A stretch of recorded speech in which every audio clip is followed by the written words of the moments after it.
Diciamo che quando ho scritto questo titolo non era ancora uscito l'articolo di oggi sul giornale, quindi, eh, però il titolo ci sta, cioè è ora perché appunto dall'articolo che appare oggi anche sulla stampa, sembrerebbe che il commissario che era stato nominato abbia rimesso il mandato e quindi la domanda è ora ci sta, no? Comunque, appunto, era stata presentata in Consiglio regionale una petizione, la numero 27, da parte dei cittadini del territorio, che è passata anche appunto poi analizzata. Abbiamo fatto le audizioni in aula con il comitato, l'assessore, gli uffici e quant'altro, e, ehm, e- e- ed era stata sottoscritta da un numero alto, insomma, di cittadini e chiedeva in sostanza una maggiore trasparenza nella gestione della vertenza di PECOL e nella pubblicazione dei dati, e anche per quanto riguarda soprattutto la situazione.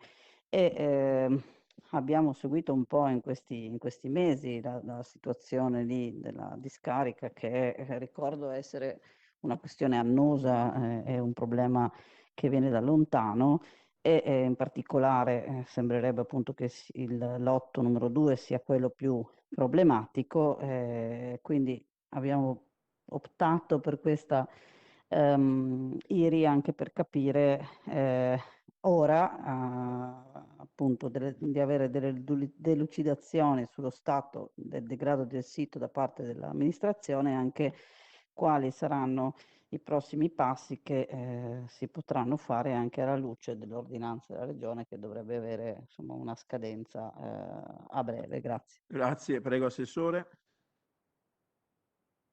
Presidente, la Regione, per superare definitivamente la questione della discarica di Pecol dei Lupi, ha adottato il 30 aprile 2021, quest'anno, l'ordinanza contingibile ed urgente del Presidente della Giunta regionale, la numero 1 2021 AMB, con la quale viene ordinato alla società Isontina Ambiente, proprietaria dell'impianto, di procedere alla predisposizione degli atti necessari al fine di addivenire alla chiusura della discarica secondo il progetto approvato col numero 267-2009 del 2009, aggiornato e modificato in base all'esito delle procedure di verifica dell'impatto ambientale previste dalla parte seconda del decreto 3 aprile 2006 numero 152.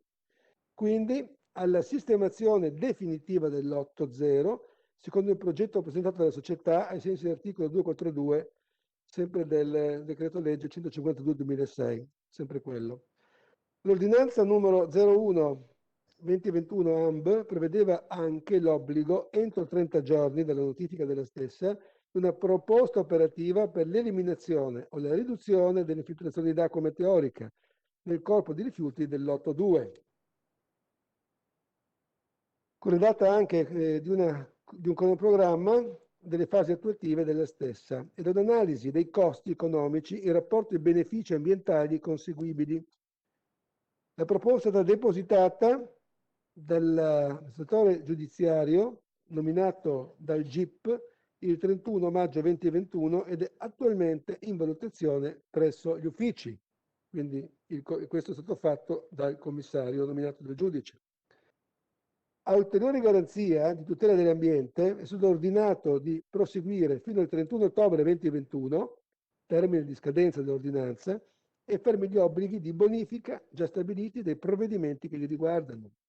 Assessore, il tempo. Però Sì, sì, sì. ancora dell'operazione di aspirazione del particolato presente all'interno del sito, vado veloce, effettuazione di campagne di prelievi, poi leggerà le specifiche, effettuazione di controlli, manutenzioni ordinarie, sorveglianza operativa sulle operazioni di cui ai dati precedenti. Finisco dicendo che, visto che proprio l'interrogazione della proponente, quando è iniziata l'indagine, è stata fatta dei commenti relativi a questa indagine, a conforto di queste affermazioni, volevo dire che l'amministratore giudiziale ha chiesto una proroga alla nostra ordinanza citata ci vuole più tempo per fare i monitoraggi, che per l'altro mi risulta sono stati effettuati in precedenza, e a corollario di quello che è stato appunto più volte dichiarato in comunicati vostri dell'8 aprile del 21 relativo alla discarica in oggetto, vi comunico che il Tribunale del riesame ha annullato il sequestro della barriera idraulica di bonifica, confermando la bontà del lavoro degli uffici regionali. Grazie. Che ringrazio. Prego, consigliere D'Azzovo. Io ringrazio l'assessore per la risposta, mi riservo di leggere perché fra quelli che parlano fuori e quelli che parlano vicino non si sente molto, quindi la ringrazio Grazie. e leggerò la risposta. Grazie.